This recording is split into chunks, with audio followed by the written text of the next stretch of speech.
natin. Tapos mga inakay natin.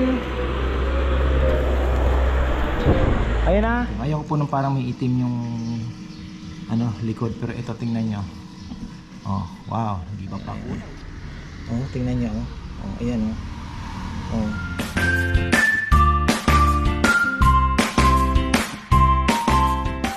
Ayan na, isang magandang buhay. Update tayo sa mga kalapati, mga farmer. Ayan pa rin yung tatlong ayaw pumasok. May isa na andyan. Andito tayo sa taas oh. Wow. Papatrabaho na tayo. Ayan. Ang ganda pala dito tingnan. So dito tayo kukuha ng lupa. Tatambak natin doon. Hindi ko alam kung hanggang kailan. Sana naman po ay hindi naman tayo madali sa patrabaho masyado. Ayan.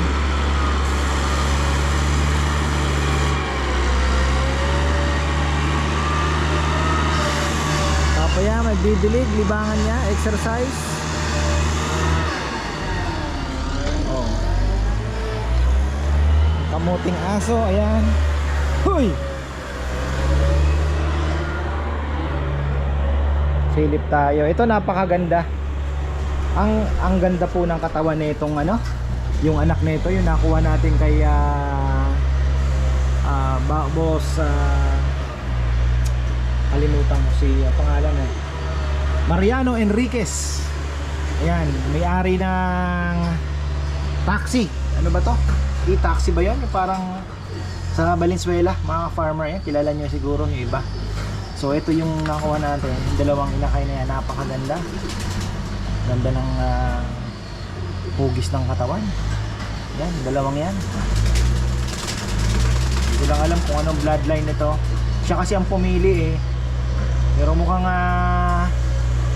matikas sana. Naglilimlim pa. Ayan, pero dalawang clutch na lang kasi dadalawa na lang pong singsing. So sana mapisa parehas. Tapos yung ibang mga itlog pala pinamigay ko na kay Kongkong. Mga naglilimlim daw siya. Kung gusto mo ako ng magandang lahi, kunin mo na. Tapos ito, naglilimlim ka ba? Sayang, hindi ko pa nahuli. Lilipat kasi na yan Minsan nga, anuin ko si Kongkong dito, papatulong ako. Lagyan ako ng tubig makalimutan ko na naman. Para makaligo sila bukas. Para po maiwalay na natin. Tapos mga inakay natin. Ayan na. Mga pangmalakasan nating inakay. 12 na lang yan, alagas yung isa. Pero di ko pa po sila nahihimas. Pero sa tingin ko magaganda na po yung katawan yan. Recovered na. Ayan. Tapos ito naman tayo. Ayan. Ito. Nandito yung iba. May isa na akong kak na nahuli yung imbrek. Ayan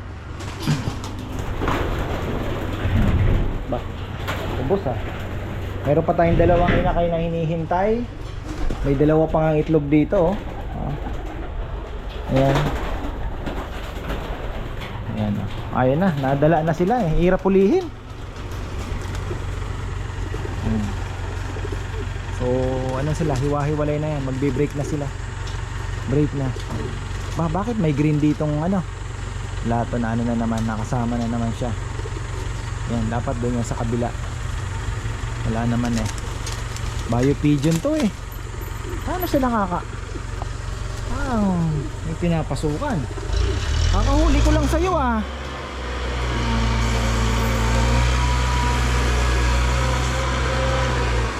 Kakahuli ko lang sa'yo. Stop banrit yan, Bio pigeon. Yung barako natin. Dami ko natututunan kay Sir Heimelin. May bago siyang vlog Hobbyist. Dami natin natututunan. Tayo naman kasi talagang libangan lang, alam niyo na. Kaya lang hindi ko naman po talaga matutukan Sarap sana mag-training. Kaya lang talagang kailangan ng panahon.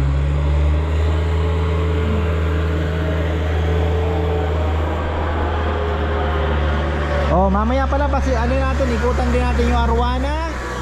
Mga farmer, yung arwana napakaganda na. May pula-pula na ng kaunti. Tapos yung mga uod, bulate natin. Hindi pala bulate, super warm. Meron na din, maliliit. Ayan. Lang hindi nahuhulog doon sa ano, sa tray. Kaya ayun, kailangan pong kinakain din pala ng beetle. So yan po yung ating patrabaho. Oh.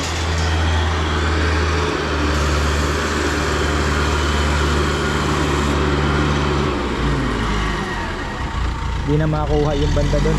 Hihirapan na siya. Hihirapan na.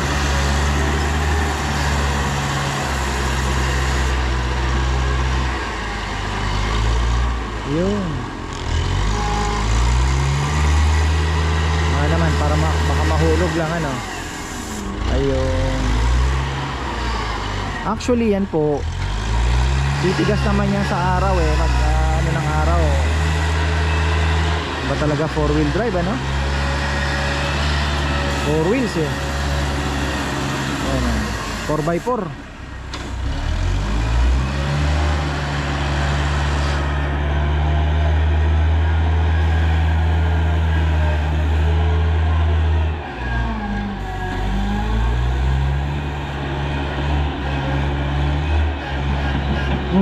Galing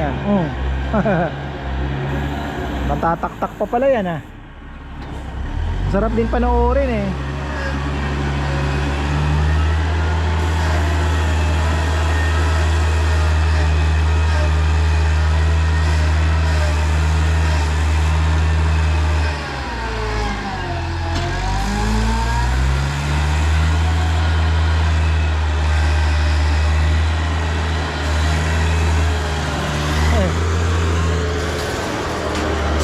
Ito yung tubig para bukas maligo sila. Kahapon dito iikot ko yan araw-araw, minumove ko. Dapat pala maglagay pa tayo ng ibang mga ano pa no, mga kailangan mahuli na rin ang mga ito para mapag-iwahiwalay na. Ito ampon, ito yung ampon. Kumusta ka? Ano po ito? Anak yan ng doon sa kabila. Kaya lang hindi napisay isa, sayang. Dalawa sana yan. Parang ano ba?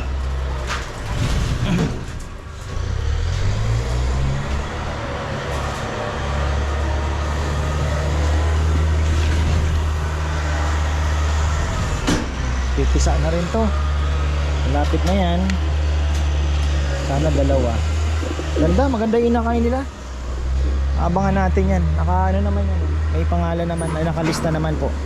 Na malalaman natin ang performance niyan pagka ano, pagka training natin o kaya ilinaban.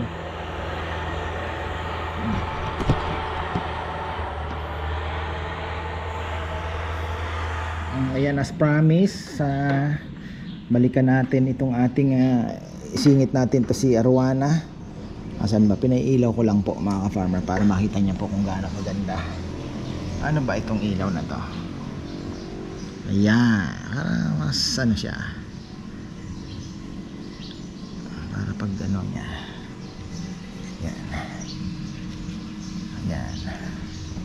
So hindi ko po ino-on yung ano, yung ilaw kasi ang nagiging problema natin, ang bilis pong dumumi. Although nagdudumi siya, pero yung parameters okay lang naman. Okay pa rin naman po yung tubig. Kaya lang yun nga, ang duming tingnan. So ang ginagawa ko, pinapatay ko na lang po muna yung ilaw. Ayan po yung lumaki na siya. Lumaki na po siya. Halos almost, ayun o, kita niya po yung sa may noo. Ayan na po yung kulay niya, nag-ano na siya. May pula na lumalabas. Tingnan lang natin. Pero maganda po to kasi yung ano niya, yung kulay niya buo. Hindi yung parang may itim. Ayaw po nung parang may itim yung ano, likod. Pero ito tingnan nyo. Oh, wow, nag-iba pa kulay ah. Yabang oh. Ganda. Oh. Tapos tingnan natin yung super worm. Pero ngayon more on, ang pagkain ko po sa kanya is more on shrimp. Kasi sabi po ng may nabasa ako na yun nga yung shrimp po mas nai-enhance niya yung color daw. Yun ang sabi. Pati po yung shell daw po nung shrimp. Hindi ko tinatanggal yung shell eh. Basta yung gugupitin ko lang, tatanggalin ko lang po yung matulis. Yung shell nakakain niya. Ayan no. Tingnan niyo po yung ano niya. Ayan. Ganda no? Makaka-relax po yan tingnan. Minsan binubuksan ko yung ilaw habang pinapanood ko siya kasi pag tinamaan po ng ilaw ang gandang tingnan. Pero syempre papatayin ko din uli. Iba po kasi oh, tingnan niyo. Oh. Ganda. Busog yan, kumain niya ng halos sa siguro ganito na shrimp. Ganyang kalaki, yung dalawang guhit ng daliri ko.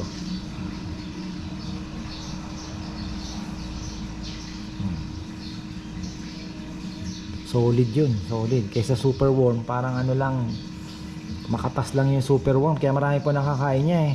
Pero pag siya shrimp, laglagan niyo po ng isang super worm, hindi niya nakakainin. Busog na busog.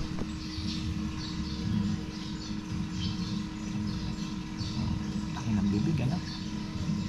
Nakaka-relax po yung panoorin. Kilala niya na ako pagkagutom yan. Nasa lubong na po yan.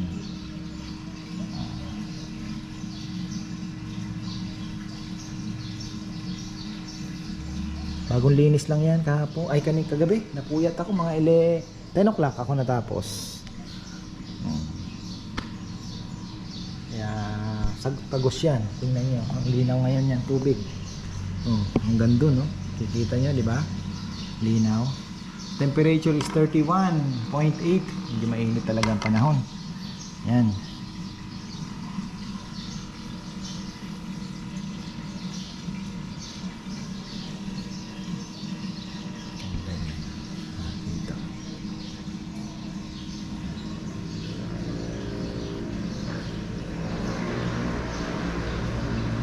Tapos naglagay din tayo ng ano ba ito?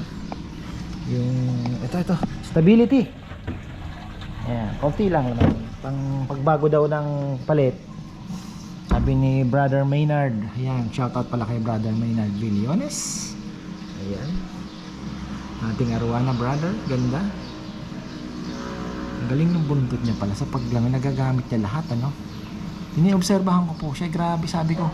Kaya pala ang isda, talagang kontrolado niya lahat, oh. No, tingnan niyo po yung ano niya. Galing ano? Oh. Minsan natutupi niya na, ayan, oh. Tapos nagbe-bend niya yan. Oh. Uy, yabang mo ah. Ang turo sa akin basta parameters ng tubig ay okay, temperature is okay. Walang problema ang isda, diba? Healthy ang isda mo.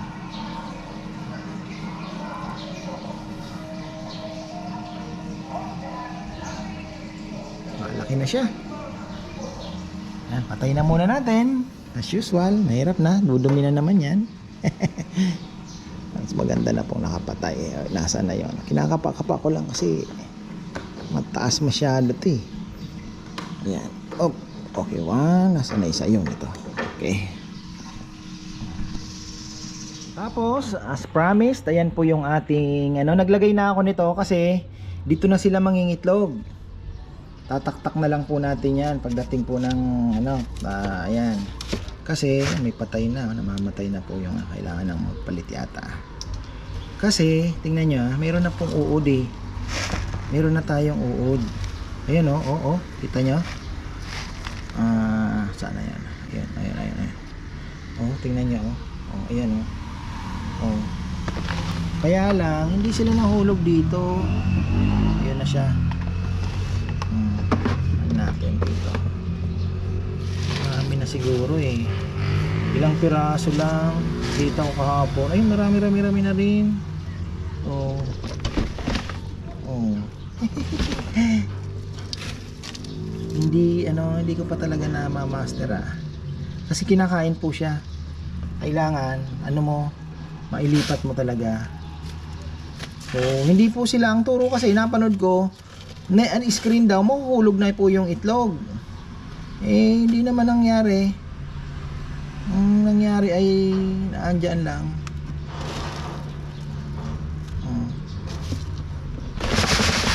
Mahulog na yung itlog ito yung nila, diyan sila kumukuha ng tubig sa ay mangitlog kayo. Lagay tayo ng isa.